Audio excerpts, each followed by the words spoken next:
பால் சாதம் 3 பிள்ளைங்களுக்கு காலையில் லஞ்சு கட்டிடலாம். கேரட்டு சாப்பிடாத பிள்ளைங்களுக்கு இதில் கேரட்டும் போட்டலாம்.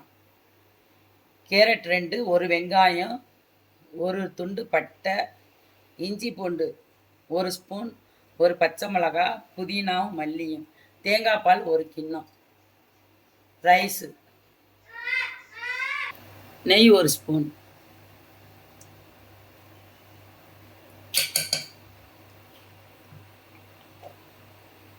பட்டையை வெடிக்க விடணும்.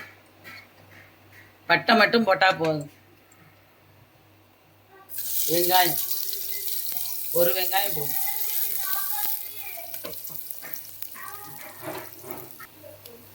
தக்காளி 1 தக்காளி, மல்லி, புதினா, பச்சை மிளகாய், இஞ்சி பூண்டு பேஸ்ட்டு எல்லாம் போட்டு ஒரு கிண்டு கிண்டு.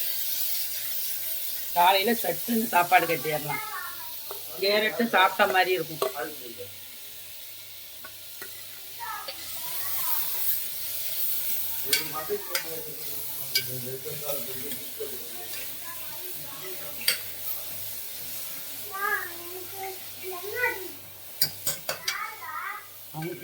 ஒரு டம்ளர் அரிசிக்கு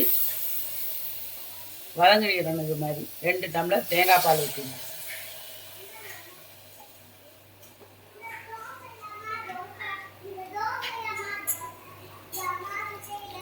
உப்பு இப்பதான் போடணும்.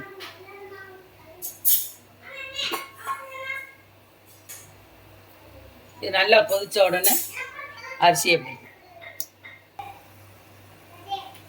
இது மாதிரி தேங்காய் பால் நல்லா கொதிச்ச உடனே அரிசி போடணும். உளுந்து அரிசியும் போடலாம், பிரியாணி அரிசி இருந்தாலும் போடணும். எந்த அரிசி வேணாலும் யூஸ் பண்ணிக்கணும். இப்போ குக்கரை வச்சு மூடி 2 விசிலில் இறக்கிடணும். தேங்காய் பால் சாதம் ரெடி ஆயிடுச்சு. இது மாதிரி இருக்கும். 2 விசில் வச்சா போதும். தேங்காய் பால் சாதம் ரெடி ஆயிடுச்சு. இது மாதிரி தான் இருக்கும். கேரட்டு மட்டும்தான் போட்டிருக்கோம். பிள்ளைங்க விரும்பி சாப்பிடுங்க. லைக் பண்ணுங்க, ஷேர் பண்ணுங்க, சப்ஸ்கிரைப் பண்ணுங்க. தேங்க்யூ, பாய்.